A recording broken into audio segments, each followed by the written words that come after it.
Good evening, everyone, and welcome to this edition of StartCon of Kerala Management Association. We'll start the proceedings of the day with a minute's silence. Let's pray to Almighty well-being for all of us. Please sit and close your eyes and let's pray.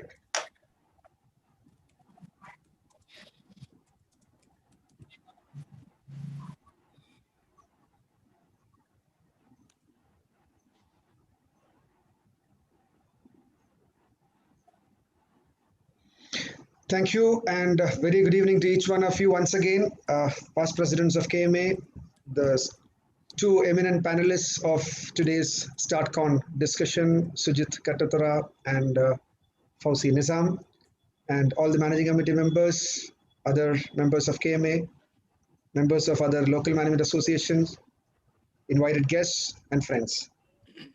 Good to see all of you with a bit of a smile on your face because we are going through a tough time. The pandemic is still going on, and we are all looking forward to, or rather, concerned to see that there's a second wave which is in the offing, as every other expert is talking about.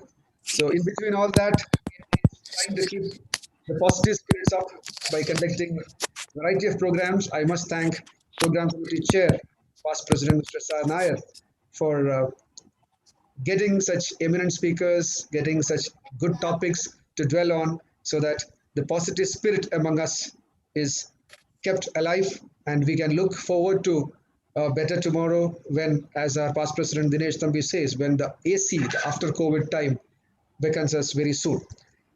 Today's program is something which is different, like what Jibu Paul, immediate past president, conceived last year as Leader Talk series. This year we have started something called the StartCon series. Leader Talk series, we have already started this year with the first one happening a couple of days back. Again, past president and program committee chair was shrewd enough to get a great speaker. I mean, many of us haven't heard him before. The first time he is coming to KMA, Mr. Naresh Kumar Pinisetti, the president of Deepak Fertilizers Limited. And what a topic he dwelt on. Actually, a very, very cliche topic when you look at it. It says, why leaders fail. All of us expected an inspirational, motivational talk. And he came out with something different, completely different. The darker sides of each person and the brighter sides of each person, how to actually control that dark traits of each of the leaders to make ourselves succeed. And they were very well illustrated with a lot of good live examples, which we know very well. And now today we have a new series starting, which is called the StartCon series. Again, thank you, SR, for getting these two uh, eminent people, youngsters who are actually making their mark by starting up something very new. When it comes to startup, it is a very favorite session for me personally, as I too was once a startup entrepreneur way back in 1998, when the word startup was not in vogue actually. Yeah, yeah. Survived and grown over the past 22 years. I can very well say that between what I started from and where I stand now, a lot of water has flowed. And adapting to changing situations was a key to the transformation that happened to my own business as it exists successfully now. Having said that, startups are redefining the Indian economy.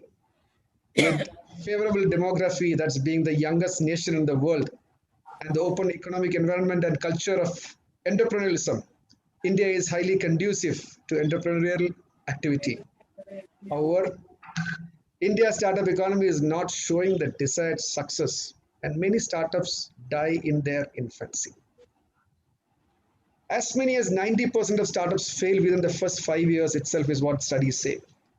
It is found that experience of many Indian startups is because of the lack of pioneering innovation based on new technologies or unique business models. Many of the results reveal that startups can exploit a range of attributes and advantages unique to India. India's economic openness has a major business advantage, and so is the availability of our skilled workforce. In fact, startups now are appending established business models and creating new markets. Across industries, startup companies threaten to disrupt established businesses and traditional channels. But in doing so, they can also act as catalysts for innovation and collaboration throughout India's business ecosystems. Well, consequently, despite the country's large market size and the robust activity in the startup segment, Indian startups comprise only 4% of globally recognized the so-called unicorns.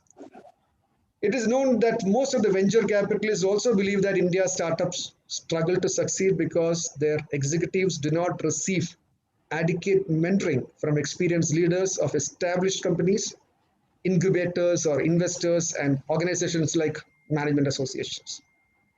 Although numerous startup accelerators have been formed in India as part of private-public partnership, mentoring typically remains an informal or voluntary stuff.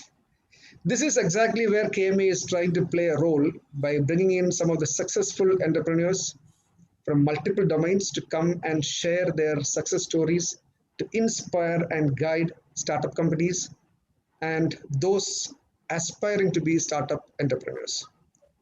As part of our new annual theme of spearheading responsible management, our stalwart leaders at KMA are working on various other ways and means too to encourage and support the startup ecosystem and entrepreneurs. Today, we have two such successful business models or successful startup entrepreneurs amongst us here. Mr. Sujith K. Bhaskaran, founder and managing director of Gigs Board India, and Miss Fouzi Nizam, CEO of Cutie Pie Cakes Private Limited. Both of them come with a completely different set of business model. I don't know how many of the conventional leaders present here are aware of the word called gig economy. When you talk about gig boards, gigs board, many must be wondering what is this gig economy all about. It's actually rewriting the prevailing labor and human resource systems in the world. Remote working, we are all aware of now with work from home and other jargons being very commonly used. But remote working, cloud sourcing, hybrid workspace, basically for short-term contracts or freelancing, is slowly becoming the disruptive catalyst for a new labor ecosystem. That's why I was telling Sujith in the beginning when we were informally chatting that he has actually come in at the right time when things have gone wrong for all others, but he has got a business model which is perfectly all right for him and his company. So we have Sujith here, and of course we have got a lecturer turned cake maker in Fouzi. I mean, I was saying, how do we address a cutie pie when we call on the phone? Okay, cutie pie here, So this is a cake maker who has made waves, making history by baking lakhs of cakes every year.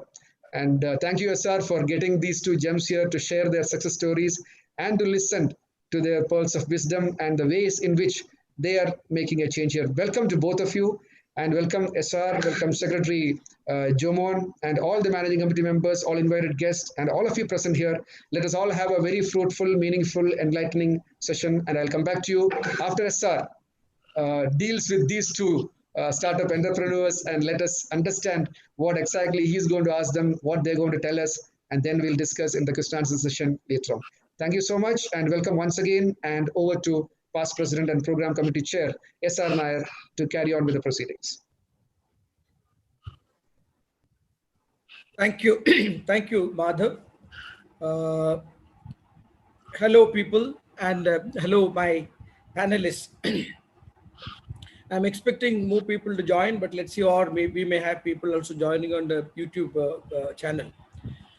I would do a small introduction of these two panelists and then go into conversation with them. Lady first, naturally, yes. Let me introduce Fouzi R. Nizam. Okay, she's the CEO of Cutie Pie Cakes Private Limited. Delivering unique gourmet experience is a sole ambition to Fouzi Nizam, who started her career as a lecturer by profession and ended up being a cake maker by passion. She takes premium party cakes to make the moments celestial and memorable. Her passion for cakes had taken her all around the world, attending many cake making seminars and workshops across the world.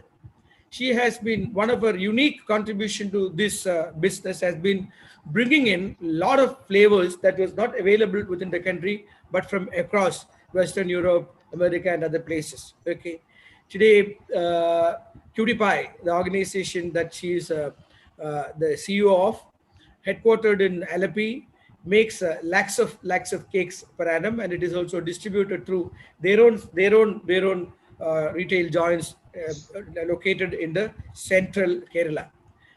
Fouzi Nizam, is a great welcome to you. Thank you so much, sir.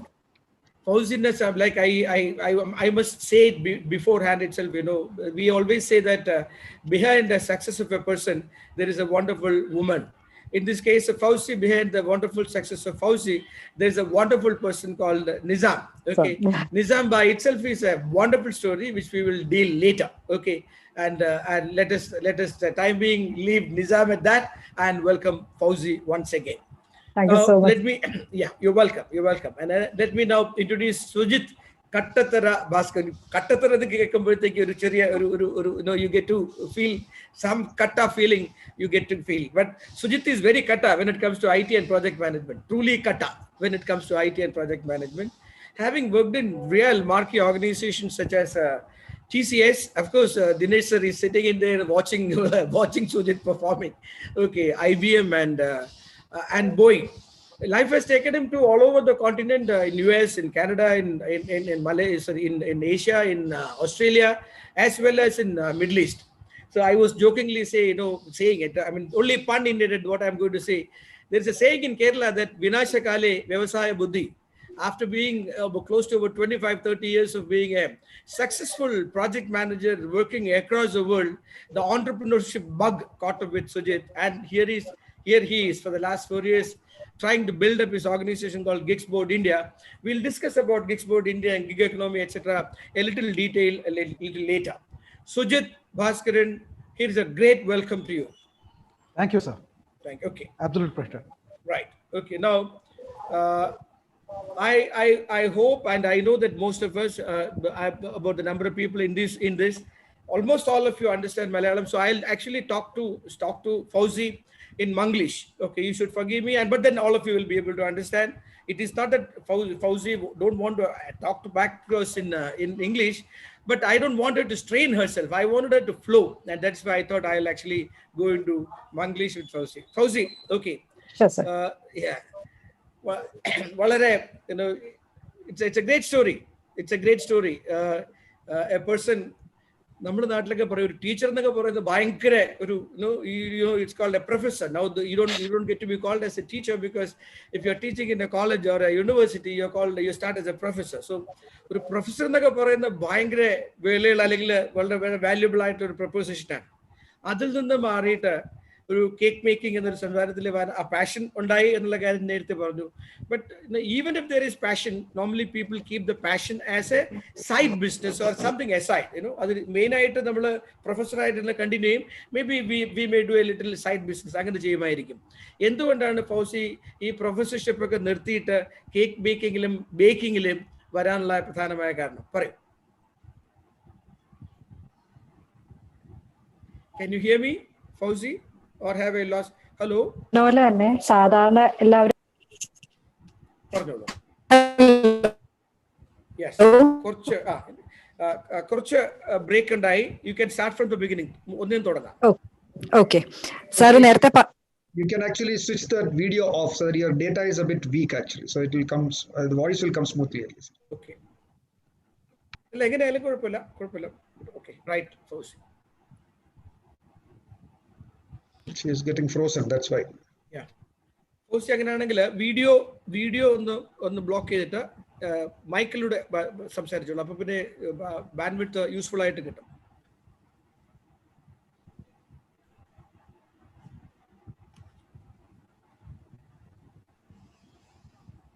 Hello, Fouzi. She has a data problem. സംസാരിക്കൂ. കേൾക്കാം. തുടങ്ങിക്കോളൂ. Okay sir.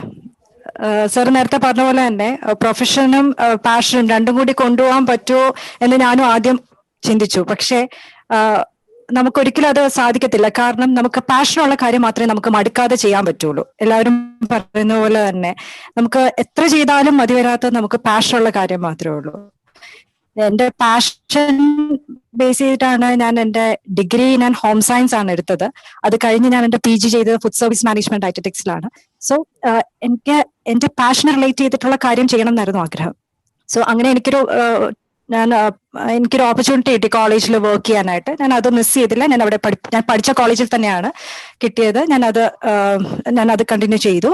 അത് കഴിഞ്ഞ് ഒരു 1 year work ചെയ്തപ്പോഴും എനിക്ക് sir പറഞ്ഞ പോലെ passion ഉള്ള ഒരു കാര്യം ചെയ്യുമ്പോഴാണ് നമുക്ക് കൂടുതൽ സാറ്റിസ്ഫാക്ഷനും ഒരു സന്തോഷവും ഒക്കെ കിട്ടുന്നത്. അങ്ങനെ ഞാൻ പതുക്കെ എന്റെ ഹസ്ബൻഡിനോട് ഷെയർ ചെയ്തു. ഹസ്ബൻഡ് അടുത്ത് പറഞ്ഞു, എനിക്ക് എന്തെങ്കിലും ഒരു ബിസിനസ് ആയിട്ട് എനിക്ക് എന്തെങ്കിലും ഒന്ന് ചെയ്യണം. എനിക്ക് ബേക്കിംഗ് എന്നിലുള്ള എക്സ്പെർട്ടൈസ് ആണ്. സോ അതിനേക്കൊന്ന് ബിസിനസ് ആക്കണം എന്ന് പറഞ്ഞു. സോ ഹസ്ബൻഡ് ഭയങ്കര ഇൻട്രസ്റ്റഡ് ആയിരുന്നു. ഭയങ്കര സന്തോഷമായിരുന്നു കേട്ടപ്പോൾ തന്നെ. ബിക്കോസ് ഹസ്ബൻഡ് അങ്ങനെ ഒരു ടീച്ചിങ് ആ ഒരു പ്രൊഫഷൻ അങ്ങനെ വലിയ താല്പര്യമില്ല. ബിസിനസ്സിലോട്ട് എനിക്ക് ആ ഒരു ഇൻട്രസ്റ്റ് ഞാൻ ഷെയർ ചെയ്തപ്പോൾ ഭയങ്കര സന്തോഷമായിരുന്നു. അങ്ങനെ 2013 ക്യൂട്ടിപ്പ എന്ന വെഞ്ചർ സ്റ്റാർട്ട് ചെയ്തത്. തീർച്ചയായിട്ടും എന്റെ ഹസ്ബൻഡിന്റെ അടുത്ത് ഷെയർ ചെയ്തപ്പോഴത്തേക്കിനും ഹസ്ബൻഡിനുള്ള എക്സ്പെർട്ടൈസ് എന്ന് പറയുന്നത് നല്ലൊരു ആംബിയൻസ് കൊണ്ടുവരുത്താൻ ഹസ്ബൻഡ് ഭയങ്കര ഇൻട്രസ്റ്റഡ് ആണ്. ഹസ്ബൻഡിന്റെ പാഷനും അതാണ്. സോ എന്റെ എക്സ്പെർട്ടൈസ് ബേക്കിങ്ങും രണ്ടും കൂടിയുള്ള ഒരു കോമ്പിനേഷൻ വന്നപ്പം ദൈവം അനുഗ്രഹിച്ച് ഈ ഒരു നല്ലൊരു സക്സസ്ഫുള്ളോട്ട് കൊണ്ടുപോകാൻ പറ്റി. ഏകദേശം 7 വർഷമായല്ലോ ഇപ്പോ. ഈ 7 വർഷത്തിനുള്ളിൽ ഉണ്ടായ എങ്ങനെയായിരുന്നു തുടക്കം? എങ്ങനെയായിരുന്നു ഈ വെരി സക്സസ്ഫുൾ ബിഗിനിങ് ഇറ്റ്സ്? തുടക്കത്തിൽ തന്നെ വളരെ സക്സസ്ഫുൾ ആയിട്ട് മാക്സിമം ഓർഡേഴ്സ് കിട്ടുകയുണ്ടായോ, അതോ ഒരിക്കലും ഇല്ല സർ, ഗ്രാജുവൽ ആയിട്ടാണോ? എങ്ങനെയാണോ അതും കൂടി ഒന്ന് പറയാമോ? ഈ 7 വർഷം എങ്ങനെയാണ് 1 by 1 ആയിട്ട് അല്ലെങ്കിൽ സ്റ്റെപ്പ് ബൈ സ്റ്റെപ്പ് ആയിട്ട് മുമ്പോട്ട് വന്നതെന്ന് പറയാമോ? അതെ, തുടങ്ങിയപ്പം സാറിന് അറിയാം, ആലപ്പുഴ പോലെയുള്ള സ്ഥലത്ത് പ്രത്യേകിച്ച് എല്ലാവരും ഡിമോട്ടിവേറ്റ് ചെയ്യുമായിരുന്നു. എന്തിനാണ് ഇത്രയും വലിയൊരു കോളേജ് ലെക്ചറായിട്ട് വർക്ക് ചെയ്തിട്ട് എന്ത് ഭ്രാന്താണോ കാണിക്കുന്നതെന്നുള്ള ഒത്തിരി ഈവൻ കസിൻസ് ആയിട്ടുള്ളവരാണെങ്കിലും അറിയാവുന്നവരെല്ലാവരും മടിപ്പിക്കുകയായിരുന്നു ചെയ്തത്. പിന്നെ ഹസ്ബൻഡ് പറഞ്ഞു, നിനക്ക് എത്ര കോൺഫിഡന്റ് ഉണ്ട്? ഞാൻ കോൺഫിഡന്റ് ആണ്, നമുക്ക് രണ്ടുപേർക്കും സ്റ്റാർട്ട് ചെയ്യാം. സ്റ്റാർട്ട് ചെയ്തു. ആദ്യം ചെറുതായിട്ടാണ് സ്റ്റാർട്ട് ചെയ്തത്. ചെറിയൊരു ഷോപ്പ് ആലപ്പിയിലും അതിനോട് ചേർന്ന് തന്നെ പ്രൊഡക്ഷനുമായിട്ടായിരുന്നു. ഞാനും ഒരു 2-3 പേര്. ഞാൻ പ്രൊഡക്ഷൻ കഴിഞ്ഞാൽ സെയിൽസിലും നിൽക്കും. ഈ ഒരു മോഡലായിരുന്നു വർക്ക് ചെയ്തോണ്ടിരുന്നത്. ചില ദിവസങ്ങൾ സെയിൽ ഇല്ലാത്ത ദിവസം പോലും ഉണ്ടായിട്ടുണ്ട്. ബിക്കോസ് കേക്ക് മാത്രമേ ഉള്ളൂ, അതിനെ എങ്ങനെയെങ്കിലും ഒന്ന് ബൂസ്റ്റ് ചെയ്ത് കൊണ്ടുവരണം. പക്ഷെ ഹസ്ബൻഡ് എന്നോട്, നമ്മുടെ പ്രൊഡക്റ്റ് ക്വാളിറ്റിയാണ്, കുറച്ച് പേഷ്യൻസും കൂടി ഉണ്ടെങ്കിൽ തീർച്ചയായിട്ടും നമുക്ക് അതിനെ പൊക്കിക്കൊണ്ടുവരാം. ഞങ്ങൾ രണ്ടുപേരും കൂടി ആ ഒരു ബോണ്ടിങ് വളരെയധികം ഒരു ധൈര്യം തന്നു എന്ന് വേണമെങ്കിൽ പറയാം സർ. ഓക്കെ, എന്നായിരുന്നു ശരിക്കും നമ്മൾ നേരത്തെ പറഞ്ഞതുമാതിരി 1 വർഷം 1 ലക്ഷം കേക്ക് ബേക്ക് ചെയ്യുന്ന ഒരു ക്രിട്ടിക്കൽ പോയിന്റ് ഏത് വർഷമാണ് നിങ്ങൾ ആർജിച്ചത്? ഒരു 2 years കഴിഞ്ഞപ്പം തൊട്ട് പതുക്കെ ഓർഡേഴ്സിന്റെ എണ്ണം കൂടി. എനിക്ക് സ്റ്റാഫിന്റെ എണ്ണം കൂട്ടേണ്ടതായിട്ടുള്ള സാഹചര്യം വന്നു. ബിക്കോസ് അതിൻ്റെ അകത്ത് നമ്മുടെ ടീം ഉണ്ടെങ്കിൽ മാത്രമേ നമുക്കിതിനെ കറക്റ്റ് ലെവലിൽ, കസ്റ്റമറുടെ സാറ്റിസ്ഫാക്ഷൻ ലെവലിൽ നമുക്കിത് കൊണ്ടുപോകാൻ പറ്റുള്ളൂ എന്നുള്ളൊരു സത്യം മനസ്സിലായി. ബിക്കോസ് നമ്മൾ ഒറ്റയ്ക്ക് വിചാരിച്ചു കഴിഞ്ഞാൽ എവിടെ എത്താൻ പറ്റില്ല. ഈ കാര്യം നമ്മൾക്ക് ഒരു പ്രോഫിറ്റ് എത്തുന്നവരെ നമ്മൾ വിചാരിക്കും നമ്മൾ ഇത്ര പേര് കൊണ്ട് മതി എന്ന് വിചാരിക്കും. പക്ഷേ ഞാൻ വിശ്വസിക്കുന്നത് നമ്മളുടെ കൂടെ ഒരു ടീം ഉണ്ടാവുമ്പോഴാണ് നമുക്ക് നെക്സ്റ്റ് ഫേസിലോട്ട് നമുക്ക് വളരാൻ പറ്റുള്ളൂ. അങ്ങനെ ഒരു 2 years കഴിഞ്ഞ് പതുക്കെ ആലപ്പി എന്നുള്ള ഒരു ഇത് മാറ്റി ചങ്ങനാശ്ശേരി, തിരുവല്ല, കോട്ടയം, അങ്ങനെ പതുക്കെ സ്റ്റെപ്പായിട്ട് ഇതിനെ പതുക്കെ ഇത് ചെയ്യാൻ തുടങ്ങി. അങ്ങനെ പതുക്കെ ഗ്രോത്ത് സ്റ്റാർട്ട് ചെയ്തു. ഓർഡേഴ്സിന്റെ എണ്ണം കൂടി, കസ്റ്റമേഴ്സ് ഒത്തിരി നല്ല പോസിറ്റീവ് ആയിട്ടുള്ള ഒത്തിരി നല്ല സജഷൻസും കാര്യങ്ങളും പറഞ്ഞു തുടങ്ങിയപ്പോൾ തന്നെ എനിക്കും ഭയങ്കര ധൈര്യം കൂടി വന്നു. അങ്ങനെ ഇതുവരെ എത്തി സർ. സാധാരണയായി കേക്കൊക്കെ ഉണ്ടാക്കുവാൻ തുടങ്ങുമ്പോഴത്തേക്ക് അത് ഈ നമ്മുടെ ബിസിനസ്സിൽ കാണുന്ന പല സ്ട്രാറ്റജിക് തന്ത്രങ്ങളുടെ ഭാഗമായിട്ട് നമ്മളൊരു പ്രോഡക്റ്റ് ഉണ്ടാക്കുക, പ്രോഡക്റ്റിനോട് ചേർന്ന് പോകുന്ന മറ്റു പല പ്രോഡക്റ്റുകളും നമ്മൾ അതിനോടൊപ്പം കൊണ്ടുപോകാറുണ്ട്. ബിക്കോസ് ചാനൽ, ബിസിനസ്, ഡിസ്ട്രിബ്യൂഷനൊക്കെ നോക്കുമ്പോഴത്തേക്ക് അതിന് ഓപ്റ്റിമൈസ് ചെയ്യത്തക്ക രീതിയിൽ വേറെയും പല പ്രോഡക്ട്സ് നമുക്ക് കൊണ്ടുവരാമായിരുന്നു. എന്തുകൊണ്ടാണ് നിങ്ങൾ ഇപ്പോഴും കേക്കിൽ തന്നെ ഉറച്ചു നിൽക്കുന്നത്? എന്തുകൊണ്ടാണ് അനുബന്ധമായ മറ്റ് പ്രോഡക്റ്റുകൾ കൊണ്ടുവരാൻ ശ്രമിക്കാത്തത്? സർ, കേക്ക് എന്ന് പറയുന്ന ഒരു പ്രൊഡക്റ്റ് ആക്ച്വലി എല്ലാം ബേക്കറിയിലും കിട്ടുന്ന ഒരു പ്രൊഡക്റ്റ് ആണ്. പക്ഷേ ഒരു കസ്റ്റമർ ഒരു ബേക്കറി ചെല്ലുമ്പോഴത്തേക്കിനും ഒരു അവിടുത്തെ ഒരു സെയിൽസ്മാൻ അതിന് പൂർണ്ണമായിട്ട് ഒരു കെയർ കൊടുക്കാൻ പറ്റില്ല കസ്റ്റമേഴ്സിന്. പ്രത്യേകിച്ച് എന്റെ കുട്ടിയുടെ ഫസ്റ്റ് ബർത്ത്ഡേക്ക് ഞാൻ ഒരു കേക്ക് മേടിക്കാൻ വരുമ്പം ഒരു സാധാരണ ഒരു ബേക്കറിയിലാണ് ചെല്ലുന്നതെങ്കിൽ ആ ഒരു സെയിൽസ്മാന് എന്നെ പൂർണ്ണമായിട്ട് അല്ലെങ്കിൽ എന്റെ മനസ്സിലുള്ള കാര്യങ്ങൾ കേൾക്കാനോ ഒന്നും സമയം കിട്ടത്തില്ല. ബിക്കോസ് അടുത്ത കസ്റ്റമർ വന്നു, അടുത്ത കാര്യം പോയി, അങ്ങനെ പോകും. പക്ഷെ ആ ഒരു പോയിന്റിലാണ് ഞാൻ ഫോക്കസ് ചെയ്തത്. അതിനു വേണ്ടിയിട്ട് മാത്രം ഒരു ആംബിയൻസും അതിന് വേണ്ടിയിട്ട് മാത്രം ഒരു പ്രൊഡക്റ്റ് നമ്മൾ ലോഞ്ച് ചെയ്യുമ്പം അതിനൊരു സ്പേസ് ഉണ്ടെന്ന് എനിക്ക് മനസ്സിലായി. ബിക്കോസ് ഒത്തിരിയും നല്ല കസ്റ്റമേഴ്സിന് അവരുടെ വെഡിങ് ആയിക്കോട്ടെ, അവരുടെ ആനിവേഴ്സറി ആയിക്കോട്ടെ, അവരുടെ ഒരു കേക്ക് ആ ഒരു മെയിൻ പ്രൊഡക്റ്റ് കസ്റ്റമൈസ് ചെയ്യണമെങ്കിൽ നമ്മൾ അതുപോലെ അവരുടെ കാര്യം ലിസൺ ചെയ്യണം. അവരുടെ ഒരു കസ്റ്റമൈസേഷനിലുള്ള കാര്യങ്ങള് പൂർണ്ണമായിട്ടും അത് കേട്ട് അത് മനസ്സിലാക്കി അതിനൊരു പ്രൊഡക്റ്റ് ആക്കി അവർക്ക് കൊടുക്കണം. സോ അതിന് ആ ഒരു പ്രൊഡക്റ്റ് മാത്രം വെച്ചുകൊണ്ട് പോയാലേ പറ്റുള്ളൂ എന്ന് എനിക്ക് തോന്നി. ബിക്കോസ് ഞാൻ പോലും ഫേസ് ചെയ്തേക്കുന്ന കാര്യമാണ്. ഒരു ഒക്കേഷൻ, ഒരു വെഡിങ് ആനിവേഴ്സറി വന്നു കഴിഞ്ഞാൽ ഒരു ബേക്കറി പോയി കഴിഞ്ഞാൽ ഒരു ലിമിറ്റേഷൻ ഉണ്ട്. സോ അതൊരു സ്പേസ് ആയിട്ട് എനിക്ക് തോന്നി. അതിനെ കൂടുതൽ ഭംഗിയാക്കാൻ ഞാൻ ട്രൈ ചെയ്തു. അതിന് വേറൊരു തരത്തിൽ പറയുകയാണെന്നുണ്ടെങ്കിൽ കേക്ക് എന്നുള്ള ആ emotion, wedding cake, anniversary cake, birthday cake എന്നുള്ള ഇമോഷനാണ് പ്രോഡക്റ്റിനേക്കാളും വലുതായിട്ട്. ആ ഫൗസി ആ ഇമോഷൻ ശരിക്കും മനസ്സിലാക്കുകയും ആ ഇമോഷനാണ് കസ്റ്റമർ വാങ്ങിക്കൊണ്ടിരുന്നതെന്ന് വേണമെങ്കിൽ പറയരുതോ? തീർച്ചയായിട്ടും സർ. ഓക്കെ, അപ്പോ ഈ ഇമോഷൻ കണ്ടുപിടിച്ചത് ഫൗസിയാണോ നിസാമാണോ? ഞാൻ പറഞ്ഞല്ലോ സർ, എന്റെ ഒരു എക്സ്പെർട്ടൈസ് എന്ന് പറയുന്നത് ബേക്കിംഗ് ആണ്. സോ ഞാൻ എന്റെ ഒരു ത്രെഡ് മാത്രമേ ഞാൻ പറഞ്ഞുള്ളൂ. എനിക്ക് ബേക്കിംഗ് വളരെ ഇഷ്ടമാണ്. സോ ഇത് അപ്പം ഹസ്ബൻഡും ഞങ്ങൾ തമ്മിൽ ഒത്തിരി ബേക്കിംഗ് എന്ന് പറയുമ്പോഴത്തേക്കും ഒത്തിരിയും കാര്യങ്ങൾ ഞങ്ങൾ ഷെയർ ചെയ്തു. ഇന്നത് ലാസ്റ്റ് ടൈം ഞങ്ങൾ ഒത്തിരി അതിനുവേണ്ടി സ്റ്റഡി നടത്തി. ഞങ്ങൾ രണ്ടുപേരും കൂടി തന്നെ സ്റ്റഡി നടത്തി. അങ്ങനെ വന്നപ്പോഴത്തേക്കിനും ഈ ഒരു പ്രൊഡക്റ്റ്, പ്രത്യേകിച്ച് സെലിബ്രേഷൻ ഇഷ്ടപ്പെടാത്ത ആരും ഇല്ല. ആ ഒരു ട്രെൻഡാണ്. അപ്പം എന്തുകൊണ്ട് ആ ഒരു പ്രൊഡക്റ്റ് നല്ലൊരു കളർഫുൾ പ്രൊഡക്റ്റ് കുട്ടികള് വരുമ്പോഴും അവരുടെ ഓരോ തീം കാര്യങ്ങൾ നമ്മളടുത്ത് ഷെയർ ചെയ്യുമ്പോൾ കൊണ്ടുപോകുമ്പോൾ അവർക്ക് കിട്ടുന്ന ഒരു സന്തോഷമൊക്കെ കാണുമ്പോൾ ശരിക്കും നമുക്ക് ഭയങ്കര ഒരു സാറ്റിസ്ഫാക്ഷൻ ആണ് സർ. Very good. ഞാൻ ഒരു ചോദ്യം കൂടെ ചോദിച്ചിട്ട് I have to go to Sujith. ഞാൻ വീണ്ടും തിരിച്ചു വരാം. ചോദ്യം ചോദിക്കുന്ന കാര്യം ഈ നമ്മള് ഫ്ലേവറിനെ പറ്റിയാണ് ചോദിക്കുന്നത്. ഇപ്പോൾ കേക്ക് എന്ന ഒരു സെലിബ്രേഷൻ എന്ന ഇമോഷൻ അത് നിങ്ങൾ വളരെ ഭംഗിയായിട്ട് ക്യാച്ചപ്പ് ചെയ്തു. അതിന് നമ്പേഴ്സ് നിങ്ങൾക്കുണ്ടായി. എന്തുകൊണ്ടാണ് നമ്മൾ ഈ മൾട്ടിപ്പിൾ ഫ്ലേവേഴ്സ്, നമ്മുടെ നാട്ടിൽ തന്നെ വളരെ വളരെ കൂടുതലായ ഫ്ലേവേഴ്സ് ഒക്കെ ഉണ്ടായിരുന്നിട്ടും ഈ പുറത്തുനിന്നുള്ള എന്തെല്ലാം ഫ്ലേവേഴ്സ് ആണ് ഫൗസിക്ക് ഈ ഇന്ത്യൻ മാർക്കറ്റിൽ അല്ലെങ്കിൽ കേരള മാർക്കറ്റിൽ കൊണ്ടുവരാൻ സാധിച്ചത്? അതിന് അല്ലെങ്കിൽ അതിന്റെ അക്സെപ്റ്റൻസ് എങ്ങനെയിരുന്നു? ഇപ്പൊ നമുക്ക് ഒത്തിരി ഫ്രൂട്ട് പൾപ്സ് ഒക്കെ നമുക്ക് ഇപ്പോഴും ഇമ്പോർട്ട് ചെയ്തിട്ട് കൊണ്ടുവരുന്നതാണ്. ബെൽജിയം പ്രോഡക്ട്സ് ഒക്കെ ഒത്തിരി നമ്മൾ യൂസ് ചെയ്യുന്നുണ്ട്. സോ തീർച്ചയായിട്ടും നമ്മൾ കൊടുക്കുന്ന ഇൻഗ്രീഡിയൻസ് എന്താണോ അതിന്റെ ഫൈനൽ പ്രൊഡക്റ്റ് വരുമ്പോഴത്തേക്കിനും അതിന്റെ ടേസ്റ്റ് കൂടുന്നതായിരിക്കും. സോ ഒത്തിരിയും ഇമ്പോർട്ടഡ് പ്രൊഡക്ട്സും കാര്യങ്ങളും നമ്മൾ നമ്മുടെ റോ മെറ്റീരിയൽസ് ആഡ് ചെയ്തിട്ടുണ്ട്. അങ്ങനെ തീർച്ചയായിട്ടും എപ്പോഴും എല്ലായിടത്തു നിന്നും കിട്ടുന്ന ഒരു ടേസ്റ്റിൽ നിന്ന് മാറി നമ്മളൊരു പ്രൊഡക്റ്റ് കൊടുത്തപ്പം തന്നെ കസ്റ്റമർ അത് അക്സെപ്റ്റ് ചെയ്തു. അവർക്ക് ആ ഫീൽ ഡിഫറൻസ് മനസ്സിലാക്കാൻ പറ്റി. സാധാരണ ശരിക്കും നല്ലൊരു സാധാരണ ഈ പാലറ്റ് എന്ന് പറയുന്നത് നമ്മുടെ നാട്ടിലൊക്കെ ഇപ്പൊ മീൻകറി കഴിക്കുന്ന നമ്മൾ പുറത്തു പോയി കഴിക്കുന്ന മീൻകറിക്ക് നമ്മൾ സാധാരണ രുചി കാണാറില്ല. കാരണം നമ്മുടെ പാലറ്റിന് ആ രുചി വളരെ നമ്മൾ കൊണ്ടു കിടക്കുന്നതാണ്, മെമ്മറി സൂക്ഷിക്കുന്ന ഒന്നാണ്. അപ്പോൾ അങ്ങനെയുള്ള പാലറ്റ് ഉള്ള ആൾക്കാർ ആ കേക്ക് വാങ്ങുമ്പോഴത്തേക്ക് ഒരു ബെൽജിയൻ ടേസ്റ്റ് അല്ലെങ്കിൽ ബെൽജിയൻ ഫ്ലേവർ, ഒരു സ്പാനിഷ് ഫ്ലേവർ എന്നൊക്കെ പറയുമ്പോഴത്തേക്ക് അതിന്റെ അക്സെപ്റ്റൻസ് സാധാരണ ഉണ്ടാകാറുണ്ടോ? നിങ്ങളുടെ എക്സ്പെരിമെന്റേഷനിൽ നിങ്ങൾക്ക് എന്താ തോന്നിയത്, അല്ലെങ്കിൽ എന്താണ് നിങ്ങൾക്ക് കിട്ടിയത്?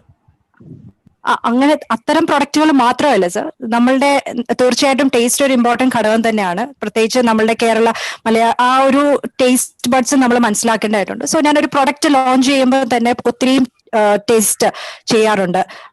എങ്ങനെയുണ്ട് നമ്മളിലുള്ളവരിൽ തന്നെ ഒത്തിരി പേർക്ക് കൊടുത്ത് സാമ്പിൾസ് ചെയ്ത് അവരുടെ അഭിപ്രായങ്ങൾ കേട്ട് ഇത് ഇങ്ങനെ കൊടുത്തു കഴിഞ്ഞാൽ ഒത്തിരി ചോക്ലേറ്റ് മാത്രം ആയി കഴിയുമ്പോഴത്തേക്ക് അവർ പറയും ഇത്രയും ചോക്ലേറ്റ് കയറി കഴിഞ്ഞാൽ കസ്റ്റമേഴ്സിന് ചിലപ്പോൾ എന്നാൽ ഇഷ്ടപ്പെടുന്ന കാറ്റഗറീസും ഉണ്ട്. സോ രണ്ടും കൂടി മിക്സപ്പ് ചെയ്തിട്ടുള്ള ഫ്ലേവേഴ്സ് ആണ് ക്യൂട്ടിപ്പൈയിൽ ഉള്ളത്. എല്ലാം ആൾക്കാർക്ക് വന്നാലും അപ്പം ഞാൻ എപ്പോഴും ഒരു കസ്റ്റമർ ഷോപ്പിൽ വരുമ്പോൾ ഞാൻ ചോദിക്കുന്ന ഒരു കാര്യം, സാറിന്റെ ടേസ്റ്റ് ബഡിൽ ഇഷ്ടമുള്ളത്. കസ്റ്റമർ ചോദിക്കുന്നത് നിങ്ങളുടെ ബെസ്റ്റ് ഏതാന്ന്. അപ്പൊ ഞാൻ പറയും സാർ ക്യൂട്ടിപ്പൈയുടെ എല്ലാം ബെസ്റ്റ് ആണ്, പക്ഷെ സാറിന്റെ ടേസ്റ്റ് ഒന്ന് പറയാവോ എന്ന് ചോദിക്കും. സോ ഫ്രൂട്ട് ഫ്ലേവർ ആണോ, ചോക്ലേറ്റ് ഫ്ലേവർ ആണോ, അതോ ലൈറ്റ് ഫ്ലേവർ ആണോ? ഇനി ഞാൻ ചോക്ലേറ്റ് ഇഷ്ടമല്ലാത്തൊരു ആൾക്ക് ചോക്ലേറ്റ് നല്ലതാണ് എന്ന് പറഞ്ഞാൽ അത് കൊടുത്തു കഴിഞ്ഞാൽ ഒരിക്കലും ഇഷ്ടപ്പെടത്തില്ല, അത് കംപ്ലൈന്റ് ആയിട്ട് വരും. സോ ഞാൻ എപ്പോഴും എന്റെ സെയിൽസ് ടീമിനോടും പറയുന്ന ഒരു കാര്യം, നമ്മൾ കസ്റ്റമറിന്റെ മൈൻഡ് മനസ്സിലാക്കണം, അവരുടെ ടേസ്റ്റ് മനസ്സിലാക്കണം. എന്നിട്ട് നമ്മൾ പ്രൊഡക്റ്റ് കൊടുക്കണം. So they will be satisfied. ഈ ഒരു ഇക്വേഷനാണ് ഞാൻ എന്റെ സെയിൽസ് ടീമിനോട് ഞാൻ എപ്പോഴും ഷെയർ ചെയ്യുന്നത്. നമുക്ക് ഒരു പ്രൊഡക്റ്റ് കൈ കിട്ടിയാൽ പോരാ, അത് സെല് ചെയ്യുമ്പോഴാണ് ശരിക്കും ഒരു ഓൺടർപ്രണർ സക്സസ് ആവുന്നത്. സോ സെല് ചെയ്യണമെങ്കിൽ നമ്മൾ കസ്റ്റമറിന്റെ മൈൻഡ് നമ്മൾ മനസ്സിലാക്കണം, അവരുടെ ടേസ്റ്റ് എന്താണെന്ന് മനസ്സിലാക്കണം. ഈ ഒരു പാത്തിൽ പോകുമ്പോഴാണ് നമുക്ക് സക്സസ് ആവാൻ പറ്റുന്നതെന്ന് വിശ്വസിക്കുന്നത് സർ. ഞാൻ ഫൗസിയെ വളരെ എന്താ പറയുക ബട്ടർ ചെയ്യാൻ പറയുന്നതല്ല, പക്ഷെ ഫൗസി ഇപ്പോൾ പറഞ്ഞൊരു മഹത് വചനമാണെന്നാണ് ഞാൻ മനസ്സിലാക്കുന്നത്. അതായത് കസ്റ്റമറിൻ്റെ ടേസ്റ്റും കസ്റ്റമറിൻ്റെ ഇംഗിതവും മനസ്സിലാക്കി കസ്റ്റമറിൻ്റെ ഫീലിങ്സിന് അല്ലെങ്കിൽ ആ സന്തോഷം കൊടുക്കത്തക്ക രീതിയിൽ ഒരു പ്രോഡക്റ്റ് അല്ലെങ്കിൽ ഒരു സർവീസ് കൊണ്ടുവരിക എന്ന് പറഞ്ഞാൽ അത് സെയിൽസിൻ്റെ അല്ലെങ്കിൽ ബിസിനസ്സിൻ്റെ അൾട്ടിമേറ്റ് ആണ്. അത് വളരെ നൈസായിട്ട് സിമ്പിളായിട്ട് ഫൗസി പറഞ്ഞതേ ഉള്ളൂ. I am really enamored by your answer. Thank you very much, Fouzi. Rest for a while. I will have to go to Sujith, and I will come back to time. I'll come back to you. Sujith, how are you, Sujith? All good? I'm doing very well, sir. Yeah, Sujith, you are wearing a blue shirt because you worked in a blue chip company called IBM. Yeah, I mean, blue is a favorite color of mine. It's been something that I wore for about 20 years. I think I've had blue shirts of all shades. So yeah, I have seen recently when the United Nations vote was going on, there was red and blue, and the blue won. Blue had got more than about 300 votes also. So now I think it is the time for blue, right? So when is your time coming, Sujith? I hope in the next 1 month. I'm going to do. I mean, right now I'm in a beta launch. So and I'm going to do the market launch in 1 month's time. So that's before that, Sujith, I will come to that. Before that, please do tell this audience and all of us about what is gig economy and what is Gigboard trying to achieve in this gig economy. Please give us an explanation on that, please. So I think let me start with the very basic. Gig really started with the music industry, right? Musicians played for other people, and those you play in clubs, and that's called a gig. So you had a contract with a club as a musician. You played for a couple of days or a couple of weeks, and that was a gig. It was a fixed term for a fixed price kind of a deal, right? And that sort of expanded into a whole freelancing industry where you have people who write for publications. You have people who do coding for companies. You do creative stuff. You do translations. So freelancing is across the board. It's all over the place. Yes. Right. You do so. And what has also happened is that as a result of all that freelancing, there has been hundreds of freelancing platforms that have come up. Right. So there are very, very huge players like Upwork and Fiverr and Freelancer.com and so on who are doing $1 million and $1 billion kind of business every year. Yes. So those are the kind of people that are currently there in the market. And so that's where we are currently, right? Essentially what we are seeing is that freelancing is increasing in its depth and breadth of, getting into the business world. And with COVID, what is also happening is that people are becoming more comfortable with work from home, which means working remotely. And people are becoming more accepting of that nature of work, meaning that they now realize that I don't actually have to fly to some place to meet a customer to actually work out a deal. I can do it online, right?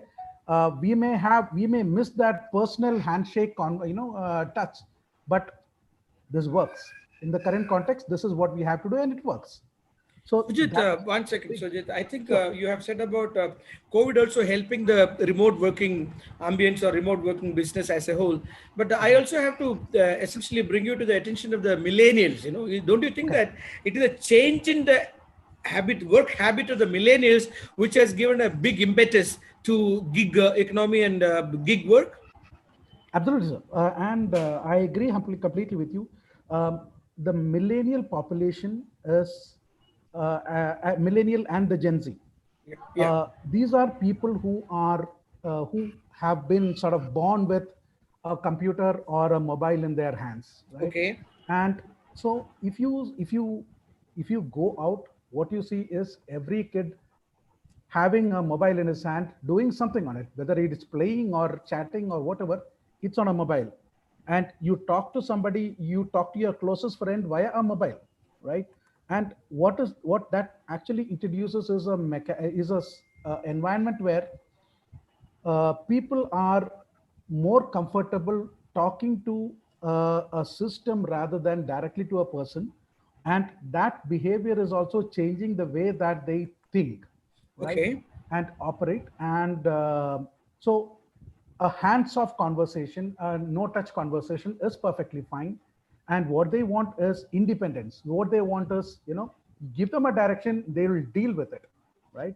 So basically, what happens is that this all of these coming together, right? You have the COVID, you have the Gen Z and the millennials, you have the technological evolution coming in, and all of this is enabling all the nature of work actually being distributed, the nature of work being remotely executed in an effective fashion, and which actually sort of aligns with the thinking for a lot of people that is there in the workplace today or coming into the workplace today, right? So, and that is basically what we are actually trying to leverage. Sujith, there are companies like Elance, which was later on taken over by Upwork, and there are many other organizations which Right. is actually facilitating the remote work. So, what is so great about your gig sport as against these existing established players in the market? Okay. Uh, a great question, sir. And how I'll answer that is with a simple number. Okay. Yes. Uh, I'll take the example of freelancer.com. Okay. Their average job price Hmm. for an average job last year was $205. Okay. Okay. So which means if you take the average rate of a freelancer to be about $20 per hour, that is actually 10 hours worth of work. So it's Yeah. about 1 day worth of work. Yes. So essentially what that means is the average job that gets executed on these platforms is about 1 day worth of work per job. Okay. Okay. And that is the big challenge today, because most of the work that gets executed, 90% of the work that gets executed is actually large work. And Okay. that is why we are going with outsourcing, right? Okay. Or Yeah. with local contracting. The freelancing portion is a small portion, and that is actually so big, but the outsourcing part is huge, and the local contracting part is huge, right? But the existing platforms cannot actually handle the complexity of multiple team members working multiple skill sets, integration being needed, dependency management, project management, holistic planning. All that stuff is not actually handled by existing platforms. And so what I have tried to do is bring all of my project management experience into how we can actually really help businesses plan using the remote workers in mind. And using remote workers, the big challenge is, I don't know what this guy is doing. I don't know whether this guy is having my interest at heart, or he is having 10 other things at the top of the pile and my work is at the bottom of the pile, right? I don't know what bandwidth he's going to bring to bear on my work. So I don't know predictably when my work is actually going to get completed, right?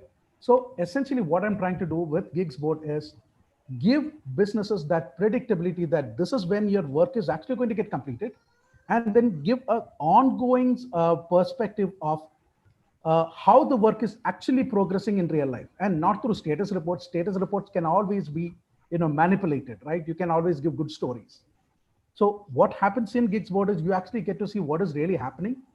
So on a day-by-day basis, you get to see the status. You get to see updates on your Kanban boards, and then on a week-by-week basis, you actually get deliverables into your system, so that you actually verify that what you are getting is what you need, and where you're going is the right direction.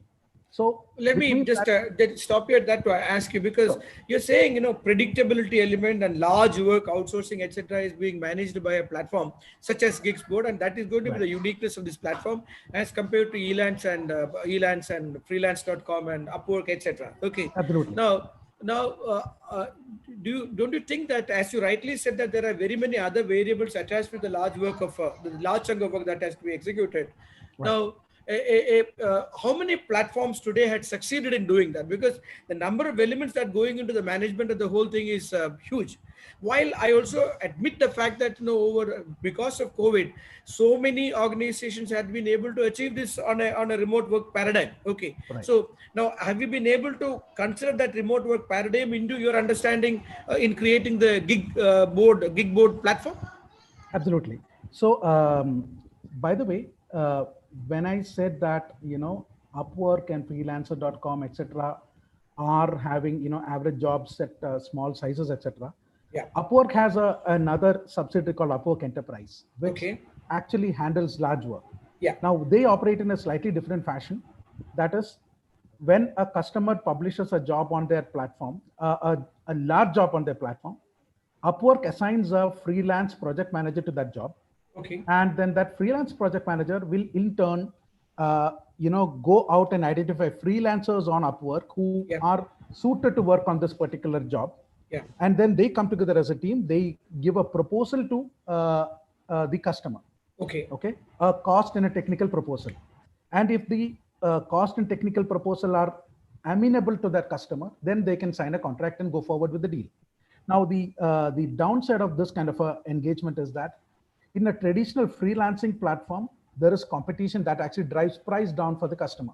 Indeed. Right? In this particular scenario, there is no competition. It is, just yes or no. Right? I can just say yes to this particular deal or no. And so why I brought this up is, this is not a brand new model. What I'm introducing in this particular scenario is, in addition to the the remote work and the project management and the overall planning, etc., what I'm actually bringing in is the competition, which means that this is not going to be my freelance project manager who is actually going to give a proposal. It's going to be competing project managers. So I'm actually bringing in that competitive bidding, driving price down for the customer. And I'm also building in agile project management, which will give visibility and control for the customer. Okay, so basically, is this actually something? I have a question here. Yeah. You said about in freelance enterprise, etc. There is a project manager who is a freelancer. So I would rather, by pun, I will say a freelancer of the freelancer. He's Right. a freelancer of the freelancer. Do you think Absolutely. you're also going to be having a freelancer of the freelancer, or in your system there will be a dedicated project manager from the platform available with the platform, or he is also going to be a freelance project manager? He's going to be a freelance project manager. Absolutely. So the model is the model that as I see it, is a complete set of either independent freelancers who could be IT guys or creative guys or whatever, and the project managers or production controller kind of people who are or a creative director kind of people who actually bring those people together. And these are all going to be independent entities, or you could have agencies, like for example, a small consulting agency which has, let's say, 10 people who are developers with a founder who is like a project manager driving that particular team. So that is also a perfectly well fit kind of a component of the platform. And essentially they will deliver services on a collaborative fashion. Sujith, yours is a platform which is fundamentally, this is about a lot of coding to be done and the project management to take place. That is predominantly the work that you do, and the coding and the work that you do is also a lot of intellectual property. And we have seen across the world people are trying to protect their intellectual property. So how is it that you guarantee to the work seeker that his IP would be protected when you're having a freelance developer and a freelance manager who is managing these developers, etc. And also, we really do not know this freelance manager is working as in a similar enterprise or a similar endeavor in a similar enterprise. I think it's so difficult because your freelance manager could be sitting in Argentina, your developer must be sitting in Kalpakam in Tamil Nadu, and somebody else may be the tester may be sitting in Nepal. All this put together, do you really think that a system like this can manage the intellectual property rights? Just a worry. Absolutely. Just a worry fact. Actually, honestly speaking, can we completely negate intellectual property infringement? And my answer is absolutely no. Right?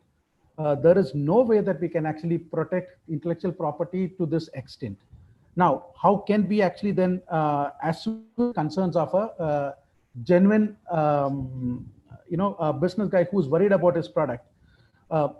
so so first thing, if it is if it were an employee who actually I have hired into my business to develop my product, okay, there is nothing that actually uh, there could be non-compete clauses that I document and write to actually prevent people from stealing my intellectual property.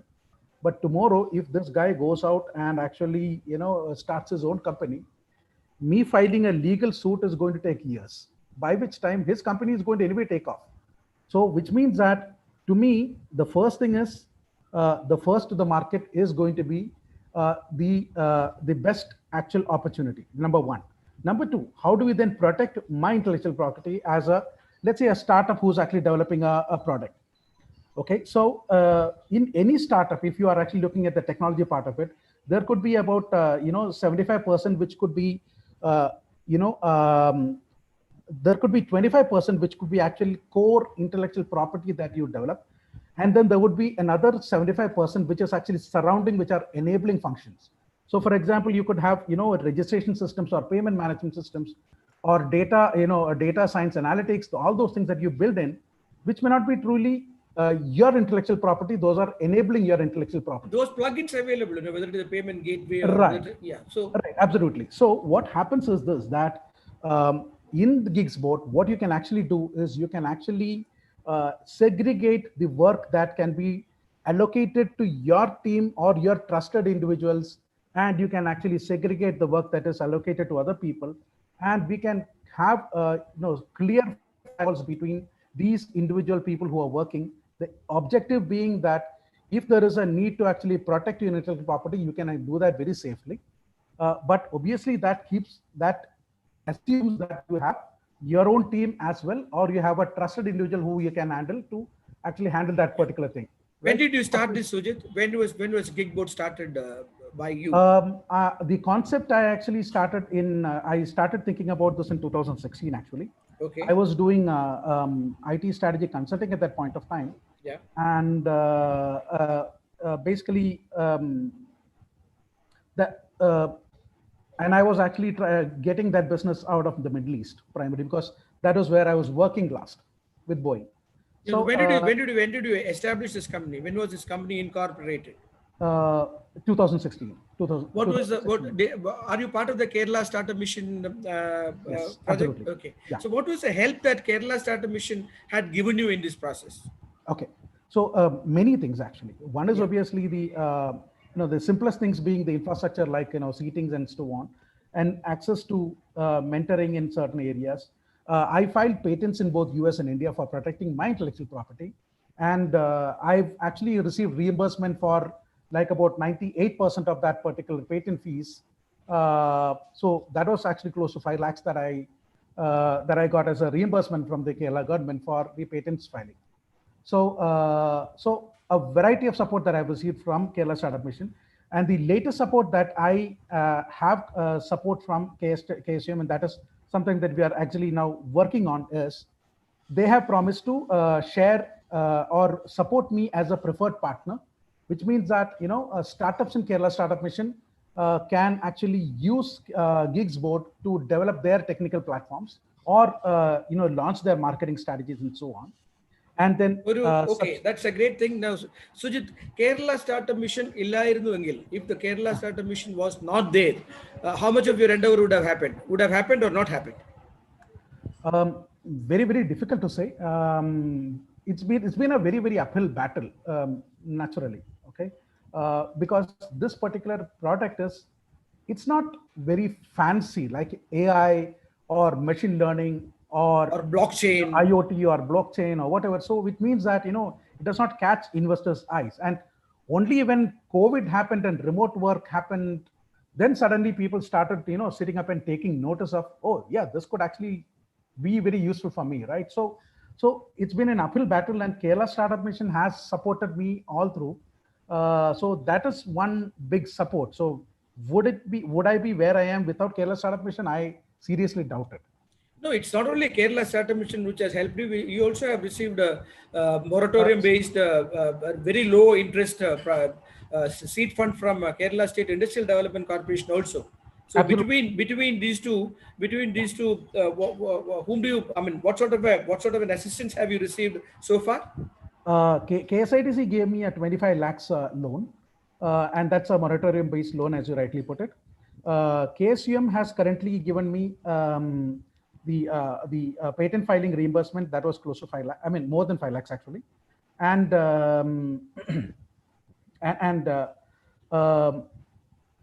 instead of giving you the grant, they said that they will take you as a partner and use your solution as the one, right? Exactly. Okay. So, right, Sujith, yeah, I would break for a while to say to the audience around that in case you have questions, please put it to the chat board so that I can pick it up from there and ask the question. That will actually happen at the end of this program. Now, Sujith, one question. Cross your heart and you should answer me. Cross your heart and you should answer me. Because എന്തെങ്കിലും ഇത് വേണ്ടായിരുന്നു എന്ന് തോന്നിയിട്ടുണ്ടോ? Any point in time you have decided that, my goodness, what the heck? Why did I come into this? You know, I was sitting in Canada, I was sitting in Perth and Sydney, all over the place, and I was enjoying life as well. So did you ever feel that this wasn't needed? Absolutely. Okay, come out with that. Absolutely. So it is, first of all, this I see Geeks Board as a big transformation for businesses. Okay, and I'll take a step back here. If you remember back in early 1990s and late 1990s rather, we started with outsourcing out of the US primarily. Yeah, that is a Y2K program and thereafter. Yes, I understand. Right. Go ahead. Okay. Yes. And that was a big bitter pill for many companies to handle at that particular point of time. Okay. And because what they were seeing was that their control, physical control of people, work, etc., was suddenly going away to other people like TCS, like Infosys, like Wipro, and so on. And it was a very, very difficult transformation for the people who were actually giving out that business. Yes. Okay? So that was what was happening in 1990s. And today, what is happening is that freelancing, I see, is a thing that is actually going to step into that space. Why? Because couple of things. One is outsourcing is growing, no doubt about it. But no, the question was not that. Actually, I understand you are going into the fundamentals. I was asking the question: എന്തെങ്കിലും ഇത് വേണ്ട എന്ന് തോന്നിയിട്ടുണ്ടോ എന്നായിരുന്നു. Can you give me? It's a emotional thing. What do you feel about it? I mean, when did you feel about it, and how did you feel about it? Actually? Yeah, obviously. വേണ്ടായിരുന്നു എന്നുള്ളത് പലപ്പോഴും തോന്നിയിരുന്നു. അന്ന് മാത്രമല്ല ഇന്നും തോന്നുന്നുണ്ട് ചില സമയത്ത്. Is it becoming a pain to you, or you like in the case of Fouzi, she said cake making or baking is a passion, and I'm successfully continuing with that. So when will a day come for you to say that I am enjoying it in spite of the difficulties that was attached with this? So let me first make the statement that despite all the challenges, I am enjoying it. Okay. I enjoy a good fight, and that is where I have been for the past 4 years, and I see that continuing for the next at least 1 year, because I will take that time to get into the Indian market and then into the global market, and then a little stabilization, right? I'll come back to you. We have actually taken the initial time with Fouzi. The question is to Fouzi, ഈ ബിസിനസ്സിൽ എന്തെങ്കിലും ഇത് വേണ്ടായിരുന്നു എന്ന് തോന്നിയിട്ടുണ്ടായിരുന്നു? ആദ്യത്തെ ഘട്ടത്തില് ഈ ഒരു സ്റ്റാർട്ടപ്പ് എന്നെ സംബന്ധിച്ച് ഞാൻ ബിസിനസ്സിലോട്ട് ഫസ്റ്റ് ഇറങ്ങിയപ്പോഴത്തേക്കിനും ഓരോരോ പ്രശ്നങ്ങൾ വരുമ്പോഴത്തേക്കിനും അയ്യോ ഇതെന്താണ്, ഇതെങ്ങനെ കൊണ്ടുപോകും എന്നുള്ള ഒരു ഭയങ്കരമായിട്ടുള്ള ഒരു ചലഞ്ച് എനിക്കുണ്ടായിരുന്നു. പക്ഷേ എന്റെ പ്രശ്നങ്ങൾ എനിക്ക് ഷെയർ ചെയ്യാൻ ഒരാളുള്ളതുകൊണ്ട് ഓരോ പ്രശ്നങ്ങളും ഞാൻ ഫേസ് ചെയ്യുന്നത് ഈ പറഞ്ഞ പോലെ ഷെയർ ചെയ്യുമ്പം എനിക്ക് ധൈര്യം തന്നത് എന്റെ ഹസ്ബൻഡ് തന്നെയാണ്. സോ ഓരോ മൂവ്മെന്റിൽ വരുമ്പോഴും പ്രശ്നം എന്താണ്, അത് നമുക്ക് എന്തായാലും ഒരു സൊല്യൂഷൻ ഉണ്ട്. അപ്പോ ആ ഒരു സൊല്യൂഷന് വേണ്ടിയിട്ട് നമ്മൾ വർക്ക് ചെയ്യുക. അങ്ങനെ ഒരു ഇൻസ്പിറേഷൻ ആണ് എനിക്ക് തന്നിരുന്നത്. കഴിഞ്ഞ ഒരു 7 വർഷത്തിനകത്ത് നിങ്ങൾ കടന്നുപോയ ഏറ്റവും സങ്കീർണമായ ഒരു പ്രശ്നം എന്തായിരുന്നു? ഈ പറയാൻ പറ്റുന്നതേ പറഞ്ഞാൽ മതി. If it is confidential things like that it is okay. But ഒരു ബിസിനസ്സിൽ സാധാരണയായിട്ട് സങ്കീർണമായ പ്രശ്നങ്ങൾ കടന്നു പോകാറുണ്ട്. ഞാനും വ്യക്തിപരമായിട്ട് പലതവണയും കടന്നു പോയിട്ടുണ്ട്. നമ്മുടെ Madhav Chandran, he has gone through that. Most of us actually listening to this also are party to this. So അങ്ങനെ എന്തെങ്കിലും സങ്കീർണമായ ഒരു പ്രോബ്ലത്തിൽ കൂടി കടന്നു പോയിട്ടുണ്ടോ? അതിനെ എങ്ങനെയാണ് തരണം ചെയ്തത് ഫൗസി? വലിയതായിട്ടല്ല സർ. എന്റെ പ്രൊഡക്റ്റ് എന്ന് പറയുന്നത് ഹൈലി പെരിഷബിൾ ആണ് സാറിന് അറിയാം. കേക്ക് ആണ്, എസ്പെഷ്യലി പാർട്ടി കേക്ക്സ് ആണ്. ചില സമയത്ത് കസ്റ്റമർ വന്ന് മുമ്പിൽ നിൽക്കുമ്പോഴായിരിക്കും അതിന് ഹാൻഡ്ലിങ് എന്തെങ്കിലുമൊക്കെ ട്രബിൾ വന്നിട്ട് ചിലപ്പോൾ കറക്റ്റ് ടൈമിൽ ഡെലിവറി ചെയ്യാൻ പറ്റാതെ വരുമ്പം ആ ഒരു ടൈമിലൊക്കെ കിട്ടുന്ന പ്രഷർ ഭയങ്കരമാണ്. അതുപോലെ തന്നെ ഒരു തവണ സംഭവിച്ച ഒരു കാര്യം, ക്രിസ്മസ് ടൈമാണ്. ക്രിസ്മസിന് നമുക്ക് ഏറ്റവും കൂടുതൽ കേക്ക്സ് പോകുന്ന ടൈം. അപ്പോൾ വണ്ടിയില് രാത്രി എല്ലാം കേക്ക്സും ലോഡ് ചെയ്തു. ഓർഡേഴ്സ് ഉണ്ട്, ക്രിസ്മസ് സെയിലിലുള്ള കേക്ക്സ് ഉണ്ട്, എല്ലാം നമുക്ക് ടെമ്പറേച്ചർ +ഡിഗ്രിയിൽ വെക്കേണ്ട കേക്ക്സ് ആണ്, ഫ്രോസൺ ഇതാണ്. പക്ഷെ വണ്ടിയിൽ എന്തോ ഒരു മിസ്റ്റേക്ക് പറ്റിയിട്ട് കൂളിംഗ് പ്രോപ്പറായിട്ട് കിട്ടിയില്ല. രാവിലെ ഡ്രൈവർ വന്ന് കേക്കെല്ലാം നോക്കിയപ്പോഴത്തേക്കും എല്ലാം മെൽട്ട് ആയിട്ടിരിക്കുകയാണ്. Real major problem. എത്ര കേക്ക് ഉണ്ടായിരുന്നു? 100 കേക്ക് ഉണ്ടായിരുന്നു? തീർച്ചയായിട്ടും അതിൽ കൂടുതൽ. ക്രിസ്മസ് ടൈം ആണ്, സെയിൽ ടൈം ആണ്, ഓർഡേഴ്സ് ഉണ്ട്, എല്ലാം ഉണ്ട്. എങ്ങനെ തരണം ചെയ്തു അത്?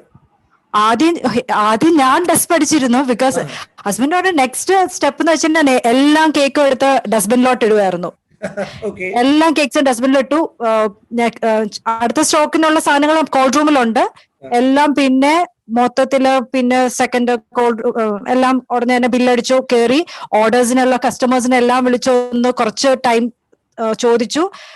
എന്നിട്ട് അയ്യോ ഭയങ്കര എനിക്ക് ഇപ്പോഴും ആലോചിക്കുമ്പോഴത്തേക്കിനും പ്രശ്നമായിട്ട് സങ്കീർണമായി തോന്നുന്നുണ്ട് അല്ലെ? ഞാൻ വേറൊരു ചോദ്യം ചോദിച്ചോട്ടെ ഫൗസി പറഞ്ഞിരുന്നു. കാരണം ഫൗസി പറഞ്ഞ ഒരു ഫണ്ടമെന്റൽ ആയിട്ടുള്ള നോളജ് ആണ്. കസ്റ്റമറിന്റെ കാര്യം നോക്കുക. If the customer is happy, definitely your business goes up എന്നുള്ള കാര്യം വളരെ കറക്റ്റ് ആണ്. എന്നാൽ തന്നെയും പല സമയത്തും നമ്മളുടെയൊക്കെ ബിസിനസ്സിൽ നമ്മൾ അനുഭവിച്ചിട്ടുള്ളതാണ്, കസ്റ്റമർ എന്തോ his expectation was not met. കസ്റ്റമറുടെ എക്സ്പെക്ടേഷൻ മീറ്റ് ചെയ്യാതെ വരികയോ അല്ലെങ്കിൽ എന്തെങ്കിലും പ്രോബ്ലങ്ങൾ ചാടിയോ, ടേസ്റ്റ് ശരിയായില്ല, അല്ലെങ്കിൽ പ്രോഡക്റ്റിന്റെ ലുക്ക് ശരിയായില്ല, അല്ലെങ്കിൽ പ്രോഡക്റ്റ് ഡെലിവറി ശരിയായില്ല എന്ന് പറഞ്ഞിട്ട് ഏതെങ്കിലും കസ്റ്റമർ വിളിച്ച് നിങ്ങളെ ഭയങ്കരമായി പ്രഷറൈസ് ചെയ്തിട്ടുണ്ടായിരുന്നു, അല്ലെങ്കിൽ നിങ്ങളെ വിളിച്ച് തെറി വിളിക്കുകയോ ബഹളം ചെയ്യുകയോ ചെയ്തിട്ടുണ്ട്? അതെങ്ങനെയാണ് നിങ്ങൾ ഹാൻഡിൽ ചെയ്തിട്ടുള്ളത്? തീർച്ചയായിട്ടും എന്ന് വെച്ച് കഴിഞ്ഞാല് ഈ പാർട്ടി കേക്ക്സ് ഒക്കെ വരുമ്പോഴത്തേക്കിനും തീമായിട്ടാണ് കസ്റ്റമേഴ്സ് വരുന്നത്. എന്റെ കേക്ക് ഇങ്ങനെ നിൽക്കണം, അങ്ങനെ നിൽക്കണം എന്നൊക്കെ പറഞ്ഞ് തീമായിട്ടാണ് വരുന്നത്. സോ ഇത് ചില സമയങ്ങളിൽ കസ്റ്റമറുടെ മനസ്സിലുള്ളത് നമ്മൾ കേട്ട് അത് മനസ്സിലാക്കി നമ്മൾ നോട്ട് ചെയ്ത് അത് പ്രൊഡക്ഷനിൽ നമ്മൾ ചെയ്യും. പക്ഷെ ചില സമയത്ത് കസ്റ്റമർ ഉദ്ദേശിച്ച അതായിരിക്കത്തില്ല. അങ്ങനെ വന്ന് ഞാൻ ഇതെല്ലാം പ്രതീക്ഷിച്ചെന്ന് പറഞ്ഞ് നിൽക്കുന്ന സിറ്റുവേഷൻസ് വന്നിട്ടുണ്ട്. സോ അതിന് പരിഹാരമായിട്ട് ഞങ്ങൾ ചെയ്തേക്കുന്നത് എന്താ വെച്ച് കഴിഞ്ഞാൽ കുറെ ഞങ്ങൾ തന്നെ കസ്റ്റമൈസ് ചെയ്തു വെച്ചു. ബിക്കോസ് ഓരോ മൊമെന്റിലും നമ്മുടെ കസ്റ്റമേഴ്സിന്റെ കസ്റ്റമൈസേഷൻ നിൽക്കഴിഞ്ഞു കഴിഞ്ഞാൽ നമുക്ക് ഒരിക്കലും ഒരു ലെവൽ വരെ ഇങ്ങനെ കൊണ്ടുപോകാനേ പറ്റുള്ളൂ, നമുക്കൊരു നെക്സ്റ്റ് ലെവലിലോട്ട് പോകാൻ പറ്റില്ല. സോ ഇപ്പോഴത്തെ ഒരു ട്രെൻഡ് വെച്ചിട്ട് ഞങ്ങളുടെ ചോദിക്കാവുന്ന കുട്ടികൾ മുതൽ എല്ലാ കാറ്റഗറീസും ചോദിക്കാവുന്ന കുറേ സെഗ്മെന്റ്സിനെ ഞങ്ങൾ കസ്റ്റമൈസ് ചെയ്തു. ഒപ്പം അതിന്റെ അകത്ത് കുറെയൊക്കെ കസ്റ്റമേഴ്സിനും നമുക്ക് കസ്റ്റമൈസ് ചെയ്യാം എന്നുള്ളൊരു ഓപ്ഷൻ വെച്ചു. A to Z കാര്യങ്ങൾ കസ്റ്റമേഴ്സ് കസ്റ്റമൈസ് ചെയ്യാൻ നമ്മൾ വെച്ചിരുന്നപ്പോൾ ഒത്തിരി ട്രബിൾസ് ആണ്. നമുക്ക് ഒരിക്കലും കസ്റ്റമറിനെ ഹാപ്പി ആക്കാൻ പറ്റുന്നില്ല. കസ്റ്റമറെ ഹാപ്പി ആക്കാൻ പറ്റാതെ വരുമ്പം ഒബ്വിയസ്ലി നമ്മളും അത് ഡൗൺ ആയി പോകും. അങ്ങനെയുള്ള കസ്റ്റമറിനെ തിരിച്ചു പിടിക്കാൻ സാധിച്ചിട്ടുണ്ടോ എന്നുള്ളതാണ് ചോദ്യം. തീർച്ചയായിട്ടും സർ. ബിക്കോസ് ഒന്നല്ലെങ്കിൽ അടുത്ത ലെവലില് അത് കസ്റ്റമർ മുറിച്ച് കഴിയുമ്പോഴത്തേക്കിനും ഞങ്ങൾക്ക് കമന്റ് വരും. ആ ഒരു ടൈമിൽ അതാണെങ്കിലും കേക്ക് വാസ് സൂപ്പർ എന്ന് പറഞ്ഞൊരു കമന്റ് വരുമ്പോഴത്തേക്കിനും നമ്മൾ അവധിക്കറി പിടിച്ച് സർ ഞങ്ങൾ വിചാരിച്ചിരുന്നത് ഇങ്ങനെ ആയിരുന്നു, സോറി എന്ന് പറഞ്ഞ് നമ്മളത് കോംപ്രമൈസ് ചെയ്ത് ആ കസ്റ്റമറിനെ നമ്മളുടെ ഇതിലോട്ട് തന്നെ ആക്കാൻ പറ്റിയിട്ടുണ്ട്. പെരിഷബിൾ ഗുഡ് ആണ്. നമ്മൾ ഈ ഫുഡിലുള്ള ഏറ്റവും വലിയ problem, food also can lead to lots of problems. കഴിക്കുമ്പോഴത്തേക്ക് ഉണ്ടാകുന്ന അസുഖങ്ങളും അല്ലെങ്കിൽ ഫുഡ് പോയിസണിങ് ഒക്കെ ഉണ്ടാകുന്നതാണല്ലോ. തീർച്ചയായിട്ടും അതൊന്ന്. രണ്ടാമത്തെ വശത്ത് റെഗുലേഷൻ ഭയങ്കര കൂടുതലാണ്. ഈ ഹെൽത്ത് ഇൻസ്പെക്ടേഴ്സും അതും ശല്യപ്പെടുത്തുന്ന ഹെൽത്ത് ഇൻസ്പെക്ടേഴ്സും അങ്ങനെയൊക്കെ ഒത്തിരി ആയിട്ടുണ്ട്. ഈ റെഗുലേഷൻ അത് വേറൊരു വശത്ത്. ഇതൊക്കെ ഫൗസിയുടെ ബിസിനസിനെ എങ്ങനെ ബാധിച്ചിട്ടുണ്ട്, അല്ലെങ്കിൽ ഇതിനൊക്കെ എങ്ങനെയാണ് തരണം ചെയ്യുന്നത്?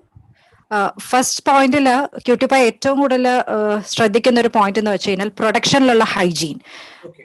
അത് നമ്മുടെ ടീമിലോട്ട് ഒരാളെ കയറ്റുമ്പോൾ തന്നെ നമ്മൾ ഫസ്റ്റ് അവർക്കൊരു ട്രെയിനിങ് തന്നെ കൊടുക്കും. ബിക്കോസ് നമ്മുടെ എല്ലാവർക്കും ആ ഒരു ഹൈജീൻ പ്രാക്ടീസ് ഉണ്ടാവണമെന്നില്ല. സോ നമ്മൾ ആ ഒരു ക്യൂട്ടിഫൈയുടെ പ്രൊഡക്ഷനിൽ കയറുമ്പോൾ ഇങ്ങനത്തെ കുറെ ഹൈജീൻ പ്രാക്ടീസസ് നിങ്ങൾ ട്രെയിൻ ചെയ്യണം. അവർക്ക് അറിയത്തില്ലായിരിക്കും, പക്ഷെ നമ്മൾ ട്രെയിൻ ചെയ്യിക്കും എവിടെ A to Z കാര്യങ്ങൾ. അതുമല്ല അതൊരു അവരെ ഒരു ഡിസിപ്ലിൻ മോഡിലോട്ട് ആക്കാനായിട്ട് ആ ഒരു പ്രൊഡക്ഷൻ തന്നെ നമ്മൾ ആ ഒരു സെറ്റിലാണ് ക്രിയേറ്റ് ചെയ്തിരിക്കുന്നത്. ബിക്കോസ് അവർ പറഞ്ഞാൽ പോലും അത് കാണുമ്പോൾ അവർ ഓട്ടോമാറ്റിക് ആയിട്ട് അത് യൂസ് ചെയ്യുന്ന ലെവലില് അങ്ങനെ ഒരു സിസ്റ്റം ഉണ്ടാക്കിയിട്ടുണ്ട്. സോ ഈ റെഗുലേറ്റേഴ്സ് എങ്ങനെ ഡീൽ ചെയ്യുന്നത്, ഈ ഹെൽത്ത് ഇൻസ്പെക്ടേഴ്സിനെയും അങ്ങനെയുള്ള ആൾക്കാരെയും എത്രയൊക്കെ ഹൈജീൻ ആന്നൊക്കെ പറഞ്ഞാലും ചെറിയ ചെറിയ പോയിന്റ്സിന് തീർച്ചയായിട്ടും നമ്മൾ സർ നെക്സ്റ്റ് ടൈം ക്ലിയർ ചെയ്യാം എന്ന് പറഞ്ഞ് ഒത്തിരി നിൽക്കേണ്ടി വന്നിട്ടുണ്ട്. ബിക്കോസ് എനിക്ക് നല്ല കോൺഫിഡന്റ് ആണ്, കേരളത്തിൽ നിന്നല്ല ഇന്ത്യയിലെ അല്ല എല്ലായിടത്തേക്കാട്ടിലും പ്രൊഡക്ഷനിലെ ഏറ്റവും ബെസ്റ്റ് കിച്ചൺ തന്നെയാണ് നമ്മളുടെ കിച്ചൺ. ഏത് ടൈമിൽ വന്നാലും ഏതൊരു പുറത്ത് ഔട്ട്സൈഡേഴ്സ് ആര് വന്നാലും ചെരുപ്പിടാതെ നമ്മുടെ പ്രൊഡക്ഷനിൽ കയറാൻ പറ്റും എന്നുള്ള അത്ര ഹൈജീനിക് ആയിട്ടാണ് നമ്മൾ കിച്ചൺ കൊണ്ടുപോകുന്നത്. ബിക്കോസ് നമ്മുടെ കിച്ചൺ ഒരിക്കലും കസ്റ്റമേഴ്സ് കാണുന്നില്ല. പക്ഷെ എന്നാൽ പോലും ക്യൂട്ടിഫൈയുടെ ഒരു പോളിസി എന്ന് വെച്ച് കഴിഞ്ഞാൽ അത് ഫുഡ് നമ്മൾ ഉണ്ടാക്കുന്ന ഫുഡാണ്, നമ്മളെ വിശ്വസിച്ച് നമ്മളിൽ നിന്ന് മേടിക്കുന്ന കസ്റ്റമേഴ്സ് ആണ്. സോ നമ്മുടെ വീട്ടിൽ എങ്ങനെയാണോ ആ ഒരു ഹൈജീനിക് ആയിട്ട് ഇത് ചെയ്യുന്നത് അതുപോലെ തന്നെ വേണം നമ്മുടെ പ്രൊഡക്ഷൻ എന്നുള്ള ഒരു പോളിസി ഫസ്റ്റ് തൊട്ടേ നമ്മൾ കഴിഞ്ഞ 7 വർഷമായിട്ട് ഈ ബിസിനസ്സിലാണല്ലോ, വളരെ സക്സസ്ഫുൾ ആയിട്ടുള്ള ബിസിനസ് ആണെന്ന് എല്ലാവരും അനുമാനിക്കുന്നത്. ഞാനിപ്പോ ഫൗസിയുടെ ഒത്തിരി വീഡിയോസ് കാണാറുണ്ട്, പല പല ഓർഗനൈസേഷൻസും പല പല ചാനൽസും ഒക്കെ ഫൗസി ഇന്റർവ്യൂ ചെയ്ത് കണ്ടിട്ടുണ്ട്. ഒത്തിരി സ്ഥലത്തായിട്ട് ഫൗസിയെ കാണുകയുണ്ടായി. അപ്പോൾ life is good, business is good എന്നുള്ള ഒരു സ്ഥലത്തേക്കുമ്പോൾ ഒരു ചോദ്യമുണ്ട്. നമ്മൾ പറയത്തില്ല I have arrived, Aaha movement എന്ന് പറയും. ഫൗസിയുടെ ജീവിതത്തിലെ ഒരു ആഹാ മൊമെന്റ് എന്തായിരുന്നു, ഒന്ന് ഡിസ്ക്രൈബ് ചെയ്യാൻ പറ്റും? ഒരു ആഹാ മൊമെന്റ്. എന്റെ ഒരു ക്യാരക്ടർ വെച്ചിട്ട് സർ ഞാൻ ഭയങ്കര സൈലന്റ് ആയിരുന്നു. അങ്ങനെ ഭയങ്കര ഒരു കല്യാണം കഴിഞ്ഞ ഹസ്ബൻഡിന്റെ കൂടെ കൂടിയാണ് എന്നെ പ്രൊമോട്ട് ചെയ്ത് പറ്റും എന്നുള്ള ഓരോ നിമിഷം മോട്ടിവേറ്റ് ചെയ്ത് എന്നെ കൊണ്ടുവന്നത്. പൊതുവേ ഭയങ്കര സൈലന്റ് ക്യാരക്ടറാണ്. സോ ആദ്യമായിട്ടൊക്കെ ഓരോ ഇന്റർവ്യൂസ് ഒക്കെ വരുമ്പോ എനിക്ക് ഭയങ്കര പേടി, ഇത് എങ്ങനെ ഞാൻ ഫേസ് ചെയ്യും. പക്ഷെ എന്നെ എന്തുവാ പിന്നെ നീന്തൽ അറിയാത്തവരെ വെള്ളത്തിൽ തള്ളിയിടുമ്പോൾ തന്നെ നീന്തും എന്ന് പറഞ്ഞ പോലെ എന്നെ പിടിച്ച് പുറകിൽ നിന്ന് തള്ളി തന്നത് ശരിക്കും എന്റെ ഹസ്ബൻഡാണ്. സോ ശരിക്കും വെള്ളം കുടിച്ചിട്ടുണ്ടാവുമല്ലോ തീർച്ചയായിട്ടും സർ. ബിക്കോസ് എനിക്കൊരു ഭയങ്കര സ്റ്റേജ് ഫിയറും ഭയങ്കര ഒരു അങ്ങനത്തെ ഒരു വ്യക്തിയാണ് ഞാൻ. പക്ഷെ അതിൽ നിന്നൊക്കെ പതുക്കെ എന്നെ വെള്ളത്തിൽ പിടിച്ചിട്ട് അതിൽ നിന്നൊക്കെ ഓവർകം ചെയ്ത് ഇതുവരെ എത്തി. ഒരു മെന്ററുടെ ആവശ്യം ഉണ്ടായിരുന്നില്ല, മെന്റർ വീട്ടിൽ തന്നെ ഉണ്ടായിരുന്നു എന്ന് വേണം കരുതാൻ. സത്യം, തീർച്ചയായിട്ടും സർ. Okay, very good. അപ്പോ ഞാൻ Fousi please be on. I will come back to Sujith.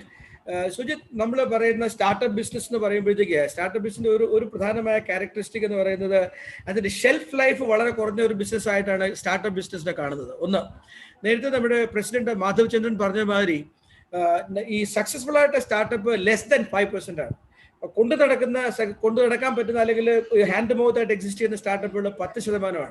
അങ്ങനെ പറഞ്ഞാൽ തന്നെയും 85% സ്റ്റാർട്ടപ്പുകൾ പൂട്ടിപ്പോവുകയോ അല്ലെങ്കിൽ അവർ വീണ്ടും ജോലിക്ക് കയറുകയോ അല്ലെങ്കിൽ അവർ വീണ്ടും ബോർഡുകളിൽ പോയിട്ട് വീണ്ടും ഡെവലപ്പ് ചെയ്യുകയോ ചെയ്യുന്നതാണ് സാധാരണയായിട്ട് നമ്മൾ കാണാറുള്ളത്. ഈ സത്യം ലോകമെമ്പാടും, അതിപ്പോൾ കേരളമല്ല, ഇന്ത്യ അല്ല, എവിടെ നോക്കിക്കഴിഞ്ഞാൽ ലോകമെമ്പാടും ഈ സത്യം നിലനിൽക്കുന്ന സമയത്ത് ഈ ഒരു risk, there is a 95% possibility of your startup not, in spite of the fact that you are addressing remote work, you are addressing gig economy എന്നൊക്കെ പറയുകയാണെന്നുണ്ടെങ്കിലും അങ്ങനെ ഒരു 95% probability ഉള്ള കേസിൽ. Okay, so what is and now you must be, I understand that you are on the launch time, you are already soft launch, you are now getting into accelerating mode, that is what I understand. So at this point of time, you must be really having a lot of trepidation. Will you be able to tell us your feelings about it, please? Yeah, absolutely. So as I mentioned, the whole the most major challenge here about this kind of a platform is the mindset transformation, right?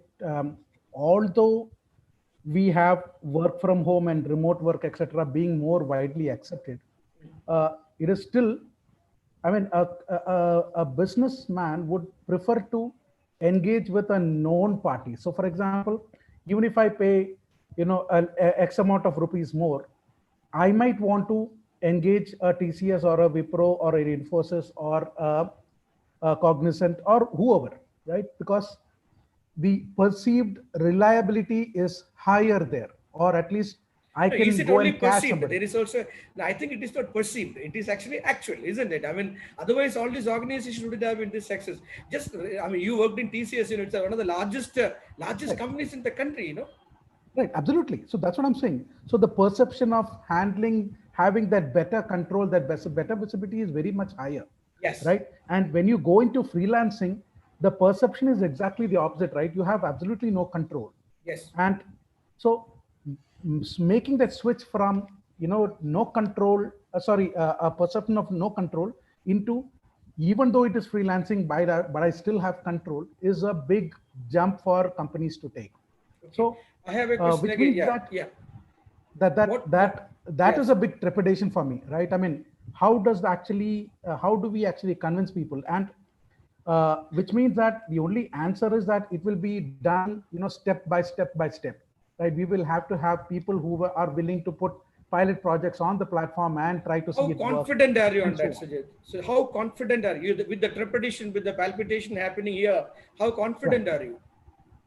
So I have two basic characteristics. I am first in hand, I'm actually a very optimistic person. So I'm very optimistic that this will work, because Okay. for a very simple reason, that this is what is needed in the current world. Okay. Okay, people need to actually drive business at a lower cost and with better access, and I think my platform can provide that. So it's a need of the hour, and I think that will overcome other natural trepidation that will, be there for this particular change in mindset. So Sujit, that is I'm the hearing lately. I'm hearing about a complete trend in the software development. People are moving into low code or no code situation. That is plug and play. Lots of microservices are available, so you plug it and do it. In fact, I have a company whom I mentor, where their developmental aspect is only about less than 15%. What they do is they just take the plug and play. So the low code as well as no code situations are there. Now, when the low code no code situations come, then how much does it a freelance sort of organization or a gig economy platform that you provide will be successful? Or will you be able to take that on as well, move forward? most of the low code applications are actually hosted by certain platforms, right? Okay. So in a way, they are competitors. Okay. Okay, because they are actually going to enable another way of doing business. So they are in a way competitors. Now, can a low code application completely take away the opportunity pipeline that I have? I don't believe so. The simple reason being that the kind of, when we talk about, a simple mobile app or a simple web app, then you can actually put all these pieces together and they will normally work to a reasonable extent, Okay. right? But you take the example of an SAP, right? Even if you buy the SAP product, there is a substantial amount of configuration that is needed, coding that is needed, and then only you actually can use it for your business process. So there is always configuration, there is always coding, Yeah, right? this is the last stage because we have been going on and on, because conversation is something that we can completely on and on. We Right. thought of having about an hour. We have actually exceeded an hour, not the conversation, the overall project. I will Absolutely. still take about 5-10 minutes. Sujit, there's a question here from Haris Rahman. He Okay. says, Sujit, whom are your prospective customers? How does the prospective customer get in touch with you? Will you be able to be brief but to the point? How does the prospective customer get in touch with you? Who are your prospective customers? Okay, so my prospective customers are anybody who needs a technical solution that needs to be built. I am currently targeting small and medium business. The simple reason being that enterprises will have their own very, very detailed processes that I cannot incorporate it in my platform at this particular point of time. So my focus is on small and medium business. Right. How do Another people one. Yeah. Yeah. Go ahead. they can sign up on my website, geeksboard.com. You can sign up. Currently, it is completely free of cost. No Have you charge. started your digital marketing activity on the Geeks board so that people will know about it, so that you can reach out to your clients? Have you started the activity? Yes, yes. The A/B testing for the digital marketing has already just been completed yesterday, and starting Monday, we will be doing the full skill digital marketing. It's a question from our vice president, also a very well-known, famous IT man. Social Security Code 2020 recently passed by the Parliament defined the gigs workers and platform workers. Subsequently, government clarified that companies can take their employees on short-term contracts. Do you think the current legal framework is favorable to your initiatives? So, um, as far as India is concerned, the threat, as I see it, is not significant because we have still a little more time left before the full regulations are actually passed and implemented. Right now, the high-level framework has been deployed, but not the detailed solutioning. So we have a little more time. But the threat is a little more in the US, in other countries, etc. So what we are currently doing is, and by the way, the threat is not so much for gigs board as it is for the companies who will be customers on gigs board. Yeah, that is a question from Dinesh Thambi, who is a head of Kerala as well as vice president of TCS. He says security is a critical aspect which gives sleepless nights at sea level. How is this being addressed by Gigsport? So basically, I mean, the platform itself is highly secure. We are using very, very stringent firewalls and encryption mechanisms to ensure that the data is secure. We are using very, very traditional cloud services like Amazon to ensure that, and Cloudflare to ensure that the data and the code is secure. We are hosting on Heroku. So what I'm trying to say is that the technical solution for protecting data is very secure. Number one. We are not hosting any of the payment data on the system. It is all through, again, established, payment methods so that the payment data is also secure. Number two. Number three is the security of, business data, like, my solutioning, etc. So that is going to be on a very, very strict access control basis. So only the people who are actually working on the contract will have access to that particular data, the business data, like requirements and so on. And once the data is, once the job is completed, that data after a certain period of time will be taken out of our system. So we are not going to retain it either. So all right. Yeah. We are actually going to handle that. Right. Now, again, Dinesh Thambi has a question for Fouzi as well. Fouzi, Fouzi, what is the next stage of your passion or aspiration? What next? Cake now, next what? Ippa cake.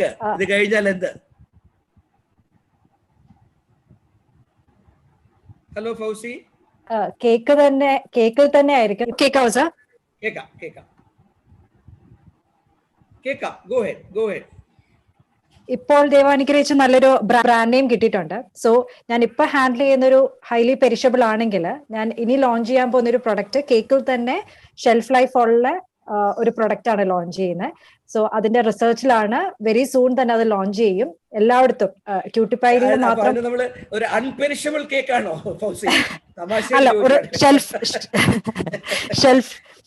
Shelf life ഉള്ള ഒരു product ആണ് sir. ഇതിപ്പോ എന്റെ ഇപ്പം ചെയ്യുന്ന product വെറും 3 days ആണ് life ഉള്ളത്. സോ ഇനി ലോഞ്ച് ചെയ്യുന്ന ഒരു പ്രൊഡക്റ്റ് എന്ന് പറയുന്ന ഒരു 6 months ഒക്കെ ഷെൽഫ് ലൈഫ് ഉള്ള ഒരു പ്രൊഡക്റ്റ് ആണ് ഞാൻ ലോഞ്ച് ചെയ്യുന്നത്.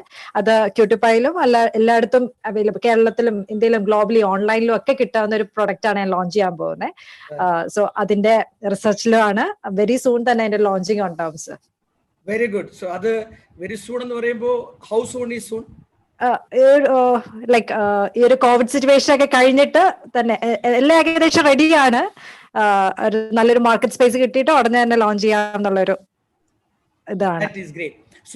സുജിത്തിന്റെ പഴയ ഒരു ക്ലാസ്മേറ്റ്, അദ്ദേഹത്തിന്റെ പേര് നിസാർ മുഹമ്മദ് എന്നാണ്. അദ്ദേഹം ഇവിടെ എഴുതിയിരിക്കുന്നു, nice to hear my first boss and guru SR Nair in conversation with Sujith, my engineering batchmate and dear buddy. Oh, so that is great. So you and Nizar were batchmates, huh? Yeah. He is now with Times of India, I believe, if you understand. Earlier he was with Vodafone. Yeah. Okay. Great. Oh, I think I just come by the chat. I just touched the aspect.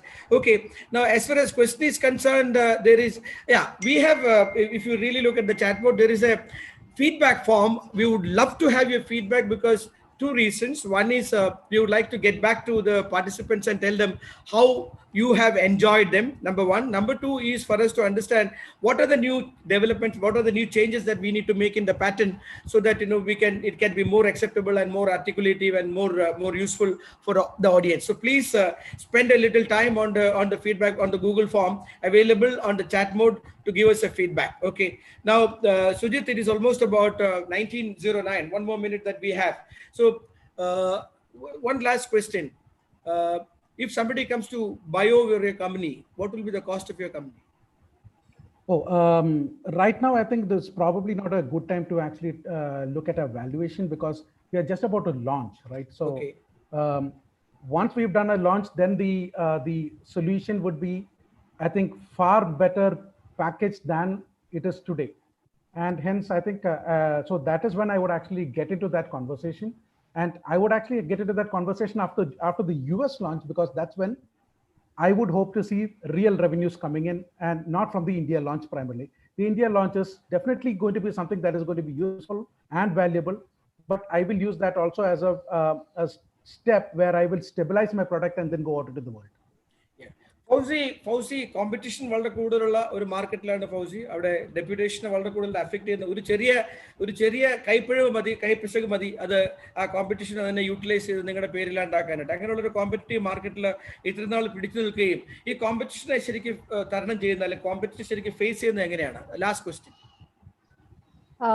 തീർച്ചയായിട്ടും sir, competitive market ആണ്. പക്ഷേ എന്തോ എനിക്ക് തോന്നുന്നു പാഷനായിട്ട് അതിൽ ഇഴുകി ചേർന്നുകൊണ്ടാന്ന് തോന്നുന്നു ഇത്രയും നാളും 7 years വന്നിട്ടും ആ ഒരു നല്ലൊരു ലെവലിൽ തന്നെ കൊണ്ടുപോകാൻ പറ്റിയെന്ന് തോന്നുന്നു.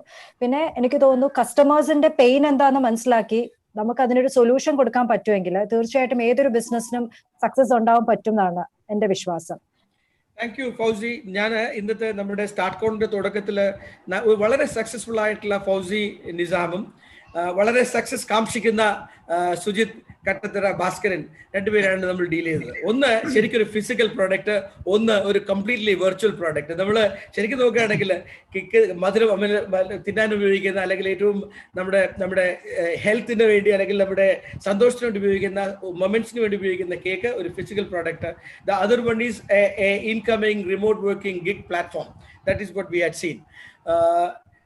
ഇന്ത്യ മഹാരാജ്യത്ത് സംരംഭകരുടെ ആവശ്യകത വളരെ കൂടി വരുന്ന സ്ഥലത്ത് സംരംഭകരുടെ ആവശ്യകതയേക്കാൾ കൂടുതലായി എംപ്ലോയ്മെന്റ് ഇല്ലാതെ ആകുന്ന ഒരു സമയത്ത് സംരംഭകരുടെ മനുഷ്യന്റെ സെൽഫ് എംപ്ലോയ്മെന്റും അല്ലെങ്കിൽ ഗെയിൻഫുൾ എംപ്ലോയ്മെന്റും ചെയ്ത് മുമ്പോട്ട് പോകേണ്ട അവസരത്തിൽ സ്റ്റാർട്ടപ്പ് ഈക്കോ സിസ്റ്റം വളരെ കൂടുതലായിട്ടുള്ള ഒരു റോള് വഹിക്കുന്നുണ്ട്. അത് കേരള ഗവൺമെന്റ് മുമ്പ് കാണുകയും they have been able to see it in advance, and they start up Kerala Startup Mission, and also fine-tuned organizations such as Kerala State Industrial Development Corporation, as well as KFC, etc., who could actually help these startups. So that is where we are now. We will continue the StartCon in time to come. At this point in time, I will want to hand it over to Madhav Chandran, President. President, all yours. Thank you. Thank you so much, SR and the two panelists, Sujith and Fouzi. As SR rightly said, this was a tangentially different kind of two individuals, two startup winners, or one going to be a winner and one already winner. Usually we talk about startups only from the IT platform, and here we had two dimensionally different ones, one from the physical, the real one, where she's baking cakes, the other one, of course, on the online platform.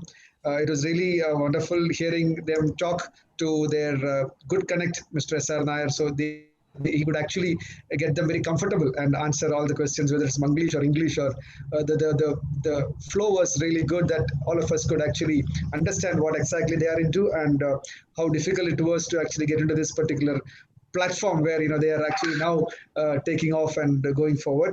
Thank you so much, SR, for bringing these two gems here to understand, for us to understand how they are actually going forward and how it can inspire more others who are actually watching from the Facebook and YouTube, and 60 of them sitting here in the Zoom platform on a Saturday itself shows that we need to do many more of these kind of sessions in the future. Anyway, we have a very packed session coming up now. In the next 10 days time, we have two leader talk sessions which are much awaited. One by Professor Santosh Ranganekar, the professor at IIT Roorkee, which is happening on 25th of November at 6 p.m. And another one by Dr. A.V. Shivarama Prasad, president of the KCP Limited, which is happening on 2nd of December. So two leader talk sessions coming up very soon. So all the members, all the invited guests, please note those dates. That's 25th of November is Professor Santosh Ranganekar, and 2nd of December is Dr. A.V. Shivarama Prasad of KCP Limited. And we have the Women's Forum of KMA coming out with their first program, which is a panel discussion on a topic, a very relevant topic, glass ceiling for women leaders, myth or a reality. So these three programs are already lined up, very, very relevant programs with contemporary importance. So please mark the dates and be there. So before we wind up the session, let me ask our Honorary Secretary to propose the formal vote of thanks. Mr. Jomon George. Good evening to all of you. Respected President Madhav Chandran, Program Committee Chair S.R. Nair, two of our very good panelists, Sujith Kattatara and Fouzi Nizam, other members of KMA. I'm extremely happy to round up and propose a formal vote of thanks for this first ever initiative called the StartCon in conversation with startups. Two of them from a completely different line. Two of them, I would start with lady first, as SR also did. Fouzi has blossomed forth with her passion. The last 4 years, 2016, she started, brought a lot of sweetness to the presentation. And I was just looking at some chords on cake making, and I think her presentation, her questions, answers, response to the questions were like saying, the great thing about cake is it doesn't feel like work. You forget about work. Kids, adults, they all get the same look in their eye when they are decorating cakes. That's the magic right there. I think there's a lot of magic around what Fouzi has been doing.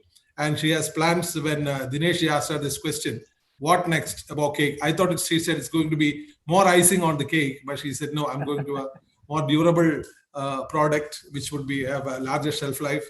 So that is really nice to see. And from a KMA angle, we would only say that to both of you, that, we were just reading about recently, Narayana Murthy talked about how startups should gear up. So first thing is about whether it is a new plan or expansion plan, digital, physical, need to have a very clear business plan. We hope that we are doing all that, setting protocols right, regulatory approvals right, because the regulatory penalties could be highly punitive. So that is what we would say from KMA's advisory or rather mentoring perspective, not me personally, that's from KMA collectively, from all of us.